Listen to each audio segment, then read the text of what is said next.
Auto sector बड़ा closely monitor हो, क्योंकि उसके अंदर दो इंडस्ट्रीज बेसिकली डील हो रही हैं। एक आपकी डोमेस्टिक इंडस्ट्री है जो गाड़ियाँ यहाँ मैन्युफैक्चर होकर यहीं बनती हैं और यहीं बिकती हैं, और दूसरी आपकी वो गाड़ियाँ जो इम्पोर्ट होती हैं। तो दोनों के ऊपर कानून साजी हुई है।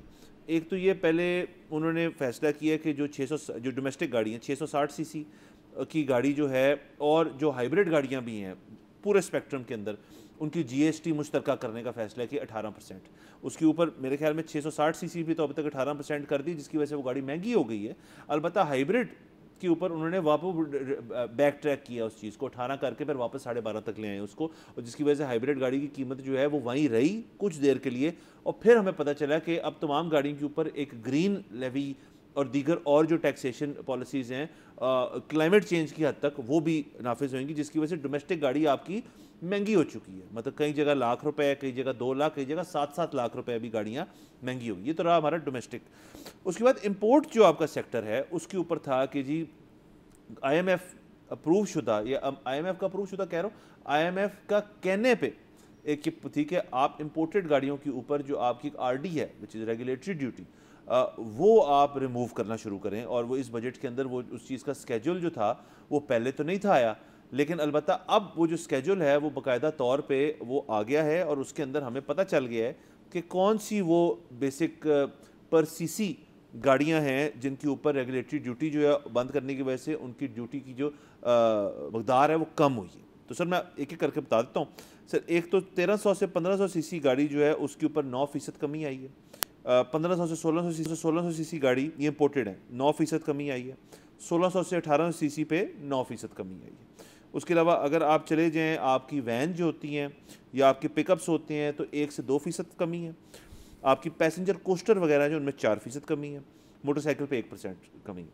उसके अलावा जो आपकी हाइब्रिड व्हीकल्स हैं और इलेक्ट्रिक, उसमें से अगेन सीसी वाइज है 1800 से 2500 गाड़ियाँ और जीपें जो हाइब्रिड हैं 8% कमी। 2500 से 3000 हाइब्रिड गाड़ियाँ जो कि कम होती हैं क्योंकि इंजन यूजली उनके छोटे होते हैं, 8% कमी है।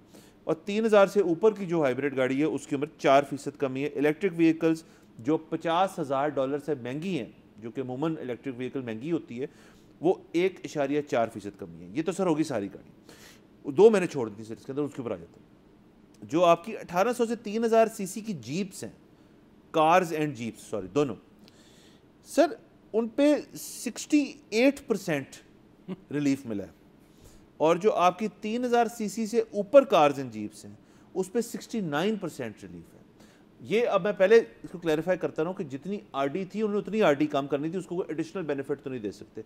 हम बात करें सिर्फ ऑप्टिक्स की, क्योंकि जाहिर है चंद ही गाड़ियाँ हैं ऐसी जो कि आपकी 1800 से 3000 सीसी तक जाती हैं जो आप इंपोर्ट करते हैं, जिसके अंदर नेमली आपकी बिग गैस गजलिंग एसयूवीज होती हैं, और 3000 सीसी से ऊपर चले जाएँ तो होती ही वो हैं अमूमन। तो इनमें 70% का फ़र्क है सर। उसके अलावा डोमेस्टिक आपके सर्किट में इन्होंने गाड़ियाँ महंगी कर दी हैं, इंपोर्टेड बिग व्हीकल्स एसयूवीज जो हैं उनको आपने सस्ता कर दिया। देखें, एक तो चीज़ ये है कि पाकिस्तान में बड़ा ये रुझान है कि जी हर चीज़ आईएमएफ पे डाल दो कि, और जाहिर है आईएमएफ जो है इसमें कोई शक नहीं कि हमें फोर्स भी करता है। पाकिस्तान में जब भी ट्रेड डेफिसिट हो, जब भी करंट अकाउंट डेफिसिट हो, पाकिस्तानी जो मईशतदान हैं उनकी पहली अप्रोच ये होती है कि इंपोर्ट्स पर बैन लगा दें या इंपोर्ट्स को कर्ब करें। अच्छा, जैसे ही हालात थोड़े से बेहतर होने शुरू होते हैं, जो आईएमएफ है या जो दीगर दुनिया के ममालिक हैं वो पाकिस्तान को कहते हैं कि अब आप इंपोर्ट्स खोलें।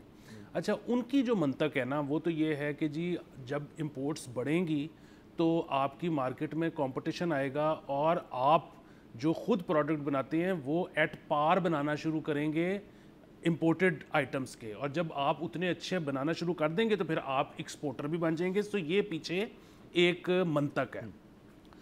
होता ये है कि पाकिस्तान में जैसे ही सस्ती चीज़, अच्छी चीज़, मयारी चीज़ बाहर से आनी शुरू होती है तो हम बजाय कि उससे कम्पीट करने के हम कहते हैं बस ठीक है वो आ तो रही है तो हमें खुद बनाने की क्या ज़रूरत है। सो पाकिस्तान में दिस नेवर वर्क्स।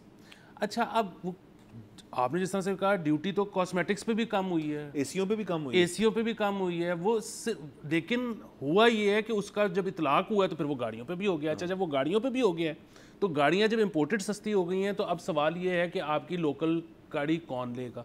अच्छा, जवाब मुझे इस चीज़ पे तो कोई एतराज़ नहीं है कि चलो ठीक है, जो लोकल आपके कार मैन्युफैक्चरर्स हैं उनको अगर थोड़ी सी डज पड़ जाए तो कोई बुराई इसलिए नहीं है क्योंकि तारीखी तौर पे अब जो नई कंपनीज आई हैं उनका मसला नहीं है, लेकिन जो तारीखी तौर पे यहाँ पर कंपनीज चल रही हैं वो उनको 50-50 साल से पाकिस्तान ने बड़ा जो है वो एक अम्ब्रेला के नीचे रखा है, और वो अभी तक ना तो अपनी टेक्नोलॉजी उन्होंने पाकिस्तान में ट्रांसफ़र की है, ना वो नए मॉडल की गाड़ी यहाँ पे बेचते हैं, ना ही वो इतने सालों में अभी तक एक्सपोर्ट कर पाए हैं। सो अगर एक एंड यूज़र को बाहर से गाड़ी मंगवाना सस्ता पड़ता है, उनको बेहतर क्वालिटी की गाड़ी मिलती है, तो ये अच्छी चीज़ है। इससे शायद प्रेशर पड़ेगा और लोकल मैन्युफैक्चरर भी अपनी जो क्वालिटी है उसको इम्प्रूव करेंगे। सब्सक्राइब करें और बेल दबाएं ताकि कोई खबर रह न जाए।